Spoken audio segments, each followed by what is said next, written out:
The Assassin's Creed games tell a story of an individual in the past, fighting an organization that thrives for world dominance. 7 games over the past 12 years have been developed by the game company Ubisoft. The representation of the ancient past that is Assassin's Creed Odyssey is portrayed through directors of the game, Scott Phillips and Jonathan Demont, and their teams at many Ubisoft offices worldwide. The Acropolis of Athens is a great temple, built to hold the 11.5-meter tall statue of the mascot goddess of Athens, Athena. The statue was built by the great sculptor Phidias and was made of ivory and gold. It is called the Athena Parthenos.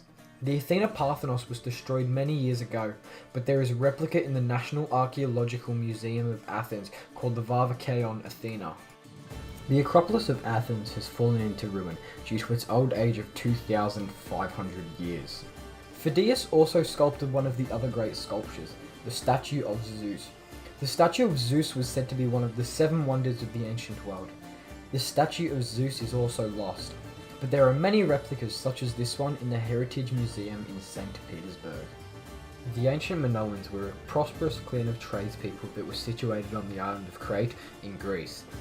One of the most preserved parts of these ancient people was their capital in Knossos.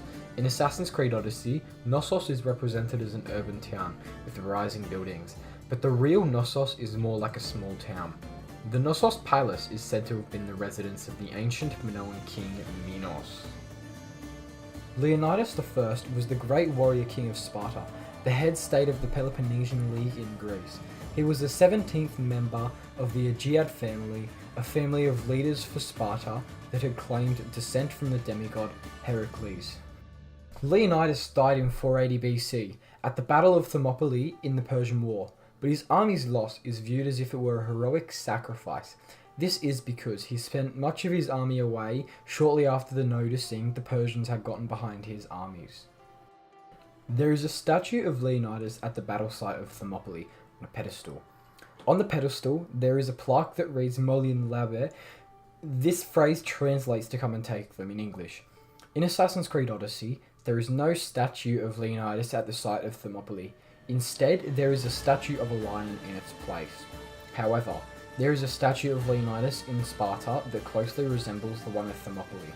Here is a comparison between the two of them.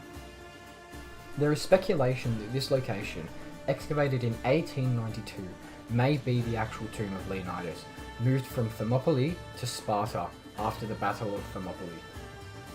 Odysseus' palace is the home of the legendary hero and Greek king from Homer's Odyssey.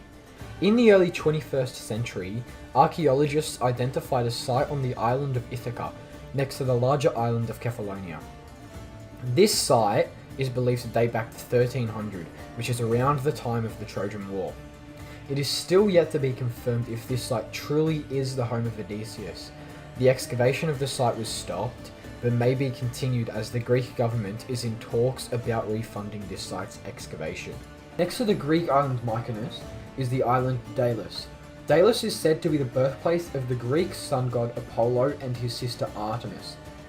This area is a very sacred place and has been used for many purposes throughout the course of history. Across from his birthplace lies the Terrace of the Lions. The Terrace of the Lions is a line of 9 to 12 lions carved in marble. They face the place in which it is said Apollo and Artemis were born. This site is currently one of the most significant in Greece. Now, only 5 of the lions remain. The statues are currently at the site are replicas, as the remaining originals have been moved to prevent damage to them. It was said by the directors of Assassin's Creed Odyssey that they were not focusing on the historical accuracies of the game. Although the game is largely accurate, there are still many inaccuracies in many places. Many of these inaccuracies are made for very specific reasons, such as it is better for the story of the game, or it is simpler to do. These inaccuracies may yet also be accurate though, as we do not have a visual image of the past. We cannot deduce whether these sites are made how they looked or whether the past has been warped.